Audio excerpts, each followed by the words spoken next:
남편이 저를 집에 다른 사람과 함께 있는 걸 붙잡고 반응이 나쁘다 체포됐고 이제 가족들이 저를 미워해요. 저는 이기적인 사람이에요. 적어도 거의 매일 밤 집에서 침묵하는 소리를 들으면 제 아이들은 내 전 남편이 나를 미워하는 것은 당연합니다. 내 직계 가족은 분열되어 있고 나는 결코 멈추지 않았습니다. 내가 한 일에 대해 나 자신을 미워한 것에서 2015년에 이기적인 행동이 일어났습니다. 나는 막 39세가 되었고 전 남편을 당연하게 여겼고 그 사람은 항상 나에게 매일 아름답다고 말했습니다. 나는 항상 섹스를 하고 싶었고 그는 항상 돌봐주었습니다. 나를 동등하게 대했고 그는 나를 여왕이나 공주처럼 대하지 않았습니다. 나는 그 당시 결혼한 지 20년이 된 그의 파트너였습니다. 고등학교 때부터 남자친구는 서로의 유일한 사람이고 그게 맞다고 느꼈다. 내 가족 나는 내 동생을 사랑했고 그 사람을 모범으로 삼았고 내 이그조와 많은 어려운 상황이 어려울 때 전화하는 사람을 기다리지 않고 도와주었습니다. 그 사람은 좋은 사람이었는데 그 당시 18세, 16세, 13세의 의지가 강한 두 자녀와 13세의 쌍둥이 공주와 함께 살이 찌고 불안감을 느꼈고 그는 나에게 아름답다고 말했습니다. 우리의 논쟁은 항상 간격이 드물었고 우리는 모든 것에 대해 이야기했지만 논쟁을 했을 때 그것은 대개 섹스에 관한 것이거나 내 입장에서 섹스가 부족하다는 것이었고 내가 침대에서 하기를 거부한 일은 내가 하고 싶지 않은 것이 아니라 단지 내가 기분이 좋지 않았다는 걸. 기우와 그는 내가 39살이 되었을 때 이해해줘서 내 생일 파티는 나의 새로운 모습을 보여줘서 나는 1년 내내 체육관에서 요가와 필라테스를 하면서 보내서 내 노력이 나를 만들어내서 80kg에서 61kg으로 체중이 늘었고 저에게는 놀라운 변화였습니다. 저는 항상 통통한 소녀였기 때문에 탄탄하고 탄탄한 몸매를 갖는 것은 제 전 남편과 저와 함께 체육관에 가는 것은 새로운 경험이었지만 그가 갔을 때만큼은 아니었습니다. 118kg에서 102kg으로 몸이 변하기 시작했는데 전 남편이 나한테 손을 떼지 못했는데 왠지 아직 기분이 안 좋아서 시도를 안 한 것 같지가 않더라고요. 우리는 저녁을 먹으러 나가서 춤을 추고 정기적으로 산책을 갔습니다. 그는 항상 집안일을 도왔고 그의 눈에서 그가 나를 얼마나 사랑하고 20년 동안 함께 있기를 바랐는지 알 수 있었습니다. 그는 여전히 나를 욕망으로 바라봤습니다. 어떤 여자라도 필사적으로 그럴 것이라고 믿습니다. 그걸 원하지만 정신적으로는 그럴 기분이 아니었어. 우리는 한 달에 2번 정도 섹스를 했고 한 번만 섹스를 했기 때문에 조기 폐경을 겪고 있다고 생각했는데 그는 그것을 원했어. 그가 아무리 노력해도 나는 그것에 관심이 없었습니다. 그는 커플 치료에 대해 언급했고 이제는 내 이기심이 작용하기 시작했습니다. 내 생일이 있은 지 며칠 후 새 관리자가 내 사무실에서 일하기 시작했습니다. 그는 조금 더 젊고 잘생겼고 왠지 그 사람이 나한테 관심이 있어서 처음에는 무시하다가 아무렇지도 않게 무시하다가 튀겨서 반지를 보여줬는데 2달 만에 끊임없는 배송으로 나는 그를 검게 만들었고 그로 인해 그에게 내 인생에 대해 이야기하게 되었고 그에 대해 점점 더 생각하게 되었습니다. 이것은 감정적인 일이었습니다. 지금은 이것을 알고 있지만 당시에는 기분이 좋았습니다. 전 남편은 뭔가 잘못되었다고 의심했습니다. 우리는 나와 말다툼을 했고 나는 솔직히 그것이 시작되었다고 믿었고 그는 나에게 키스하러 갔고 나는 역겨운 표정을 지었습니다. 그것은 내 전 남자에 관한 것이 아니었고 그가 나에게 다가왔을 때 나는 이 남자에 대해 생각하고 있었고 나는 모두에게 역겨운 느낌을 받았습니다. 그만큼 상황 적어도 나는 그렇게 생각했다. 그 날로부터 일주일 후 나는 새 매니저에게 카페에 만나 얘기하자고 말했다. 나는 이 사람에게 나를 내버려 두어 내가 할 수 없다고 말하라고 말할 생각이 있었지만 그 전에는 그에게 무엇이든 말할 수 있었습니다. 그는 나에게 키스했고 내 마음은 멍해졌습니다. 그 기간 동안 나는 이 남자에게 내 전 원했던 일을 했습니다. 나는 더 신나고 더 의욕이 넘쳤고 항상 기분이 좋았습니다. 그것이 새로운 것이기 때문이라고 믿습니다. 그러나 그렇게 자주 나는 그를 밀어내기 시작했고 그의 작은 습관에 대해 놀리기 시작했고 심지어 그를 얕잡아보기까지 했습니다. 그때 제가 그 사람을 어떻게 대했는지 부끄럽지만 형이 저를 찾아와서 전처가 형이 얼마나 우울한지 털어놓고 별거를 고려하고 있다고 말했을 때야 제가 무엇을 하고 있었는지 깨달았습니다.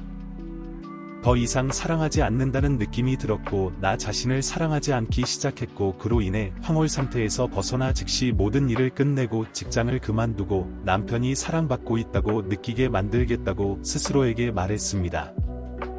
이 문제를 고치려고 했고 할 수만 있다면 더 나은 아내가 될 거예요. 전 애인이 제가 보내달라고 요청한 사무실 물건 상자를 들고 집에 나타났어요. 우리는 그가 무엇을 잘못했는지 알고 싶다고 말했고 나는 결혼 생활을 고쳐야 한다고 말했고 우리는 객실로 가서 그렇게 했습니다. 우리가 이 일을 얼마나 오랫동안 했는지는 모르겠지만 그가 내 위에 올라 내 연인을 바라보고 있을 때 바닥에 있었고 벽에 큰 구멍이 있었어요. 전 애인에게 뭐라고 말하려고 했는데 그 사람이 눈은 충혈되었고 눈물이 흐르고 입술이 떨렸다. 그가 많이 고통스러워하는 것을 알 수 있었고 나는 정말 역겨웠다. 나는 내 연인이 일어나 떠나려고 하는 것을 지켜보았다. 그 사람이 떠나는 게 그 사람에게는 좋았고 내 전 애인이 공격했습니다. 나는 비명을 질렀고 전 애인에게 그만하라고 울었고 필사적으로 나는 통화 중이었고 내 애인은 거짓말을 하고 있었습니다. 바닥에 옆으로 누워서 내가 할 수 있는 일은 옆바닥에 있는 애인의 부어오른 얼굴과 이를 바라보는 것뿐이었다. 문을 크게 두드리는 소리가 들리고 그들이 천천히 바닥에 놓인 스피커에 전화기를 올려놓는 소리가 들렸다. 나는 무릎을 꿇었다. 그의 머리 뒤쪽에 손을 얹으십시오. 문이 열리고 경찰이 들어와 그를 부르고 구급대원이 잠시 후 왔고 나는 곧 그가 자신의 계정으로 경찰에 전화했다는 것을 곧 알게 되었습니다. 병원에서 모든 것이 순식간에 무너졌습니다. 아버지는 나에게 한마디도 하지 않고 부끄러운 표정으로 나를 바라보았습니다.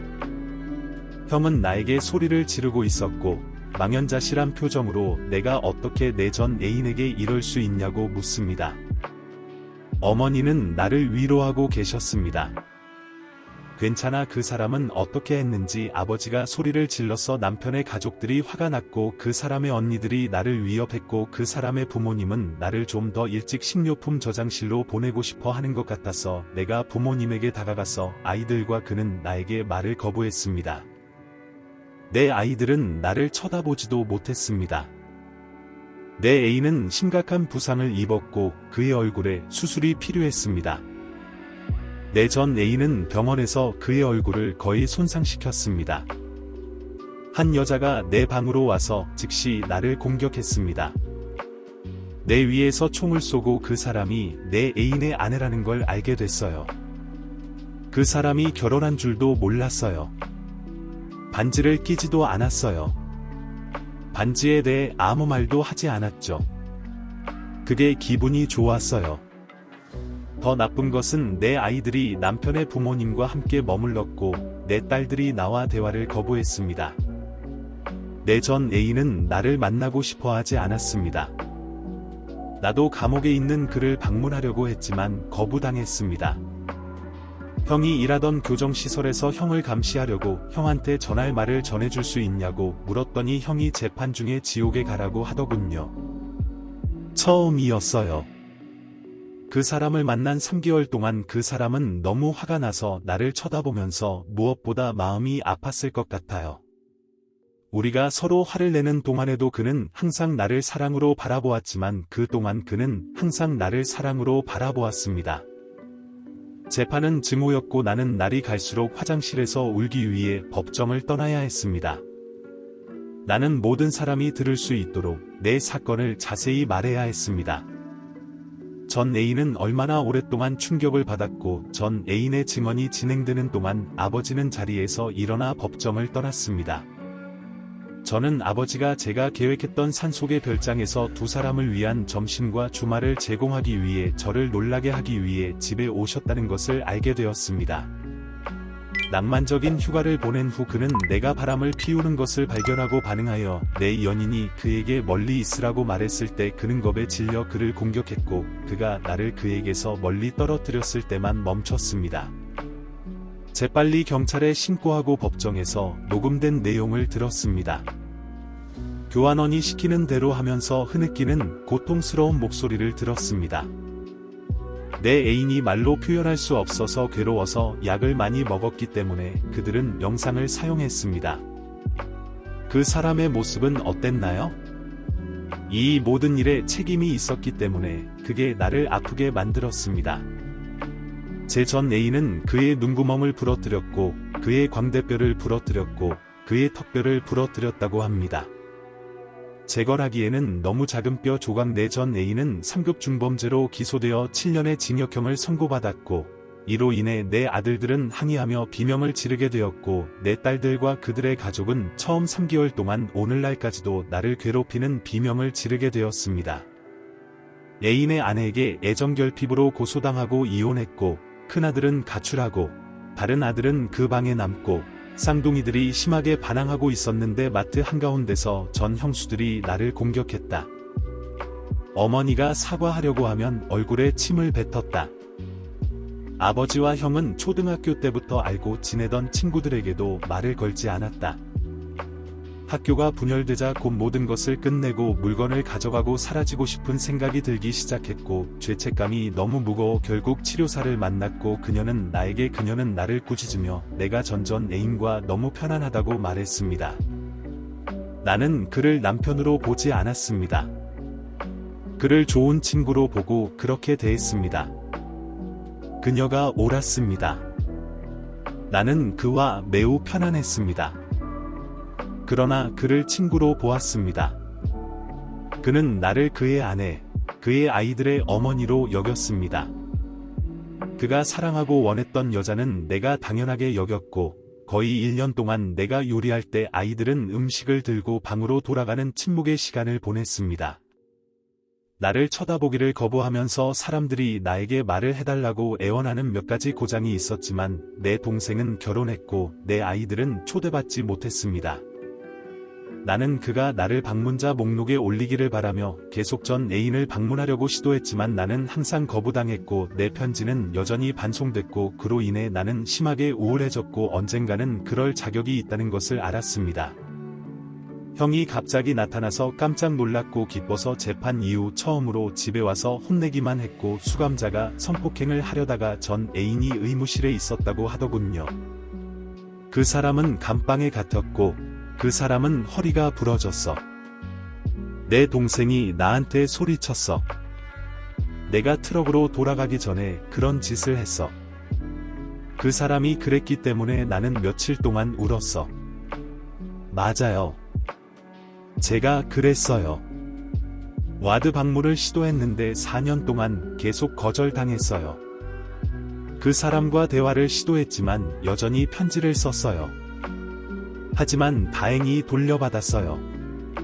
우리 아이들이 아버지를 자주 방문해서 그 사람이 보호감호소에 있다는 걸 알게 됐어요. 수년에 걸쳐 겪은 공격의 큰 아들은 내 전 애인이 다녔던 대학에 다녔고 심지어 같은 전공을 선택했습니다. 그는 형제들에게만 전화하고 이야기하고 싶지 않습니다.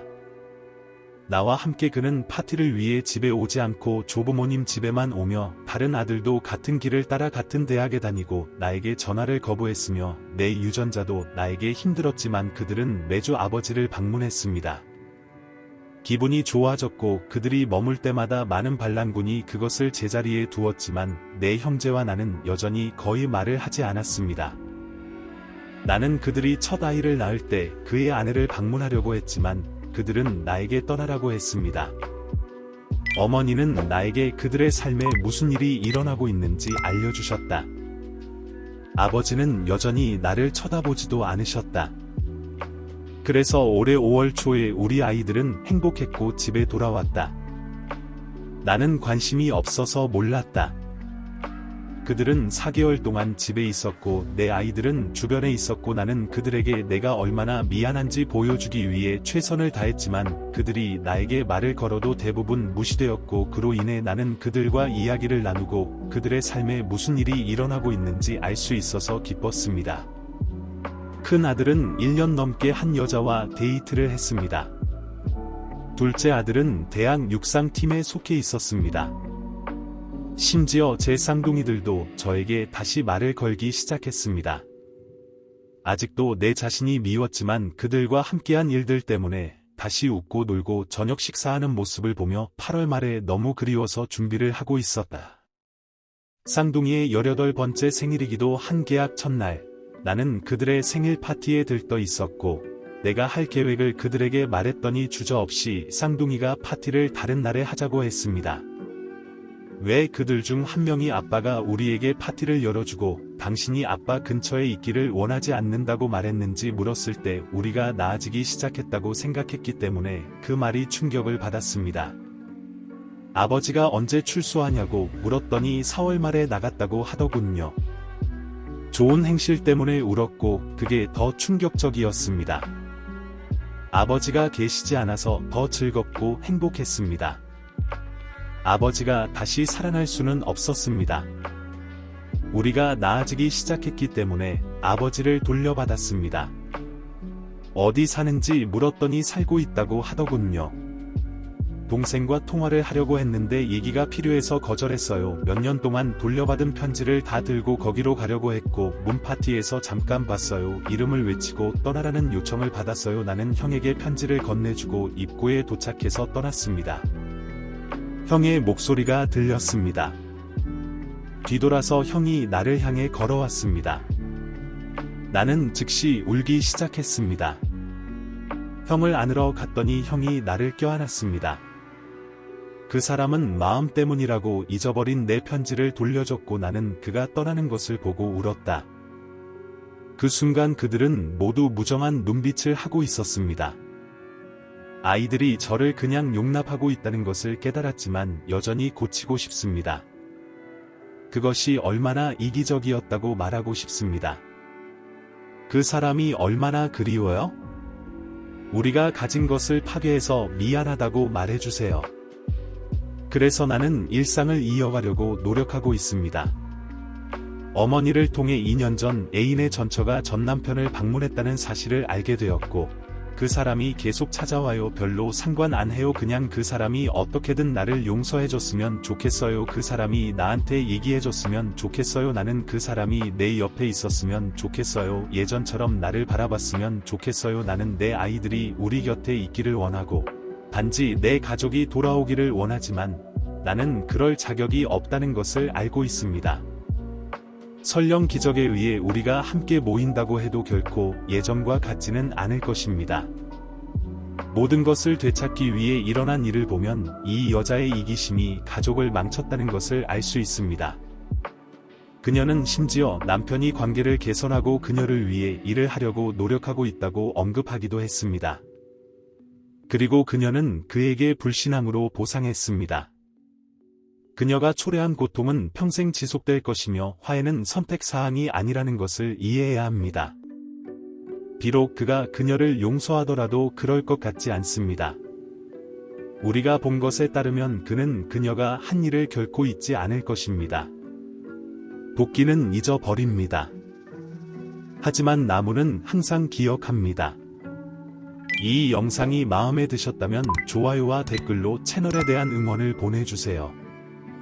지금까지 시청해주셔서 감사합니다.